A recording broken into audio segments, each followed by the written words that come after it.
ابو مالک رضی الله عنه را یک دزد راهزن دستگیر کرد.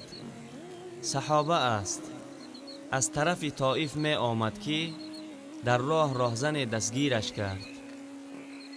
گفت مالهای من را بگیر، مرا سر بده. مرا چی کار میکنی؟ راهزن گفت نه، تو را هم میکشم، وگرنه تو رفته به عمر شکایت میکنی، من دستگیر میشوم. ابو مالک رضی الله عنه گفت این طور باشد به من اجازت بده 2 رکعت نماز آخرین را خوانم. راهزن گفت بخوان، از نماز چی می شود؟ متاسفانه چنین اشخاص امروز هم کم نیستند که می گویند از نماز چی می شود؟ هیچی. استغفر الله. خلاص 2 رکعت نماز خواند و ندا از طرف اللهش گفت یا ودود یا ذا العرش المجید یا فعال لما یرید. الله را فریاد زد. راهزن شمشیرش را برداشت. ابو مالکه گفت یا ارحم الراحمین. ناگهان صدای آمد لا تقتله، نکش این را. راهزن به این طرف و اون طرف نگاه کرد، کسی هست در اینجا؟ کسی را ندید. راهزن باز شمشیرش را برداشت. ابو مالکه باز گفت یا ارحم الراحمین. باز یک آواز آمد لا تقتل، نزن. راهزن باز به این طرف و اون طرف نگاه کرد، کسی را ندید. باز شمشیرش را برداشت. ابو مالکه باز گفت یا ارحم الراحمین. یک دم یک اسب سوار ظاهر شد، در دستش نیزه. با مجردی که آمد در سینه این زده پاره کرد سینه اش را. راهزن افتید و جسدش سوخت، خاکستر گشت. ابو مالک رضی الله عنه پرسید برادر تو کی هستی که الله مرا مدد کرد به ذریعه تو؟ نگفت که تو مرا مدد کردی، بلکه گفت الله مرا مدد کرد به ذریعه تو.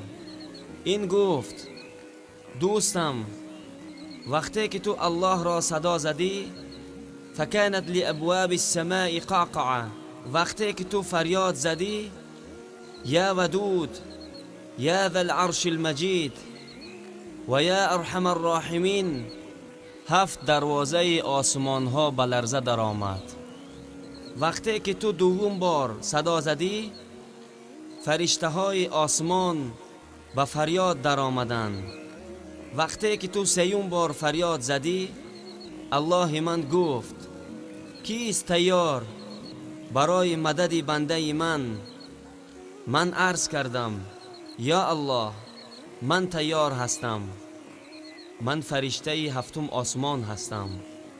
وقتی که 1م بار این راهزن شمشیرش را برداشت من از 7م آسمان صدا زدم لا تقتله، نکش این را. وقتی که 2م بار شمشیرش را برداشت من در 1م آسمان رسیده بودم، از همون جا صدا زدم لا تقتل، نزن. وقتی که 3م بار شمشیرش را برداشت من برای مدد تو رسیدم. هر کسی که الله را همین طور فریاد کند الله جل جلاله با او مدد می کند. برادران عزیز اکنون جای تعجب این است که برای چی یک شخص خودش تنها دروازه های آسمان را می کشاد و مدد الله برایش به زمین می آمد و ما امروز نمی توانیم. حتی در مکه صدها هزار افراد جمع می شوند، دعا می کنند، نمی توانیم دروازه های آسمان را کشاده. علماهای اسلام در این مورد می گویند که از کثرت گناه و توبه نکردن ما و شما است که الله جل جلاله ناراض است. الله مهربان به ما و شما توفیق دهد که توبه کنیم نزد الله جل جلاله و از گناه کردن باز ایستیم. برادران عزیز، سخنان خوب را برای دیگران رسانیدن این خود صدقه جاریه است. این نوار را نشر کنید و در ثواب شریک شوید. برای چنین نوارهای مفید و قصه های تاریخی در همین کانال جمیل تیوی آبونه شوید.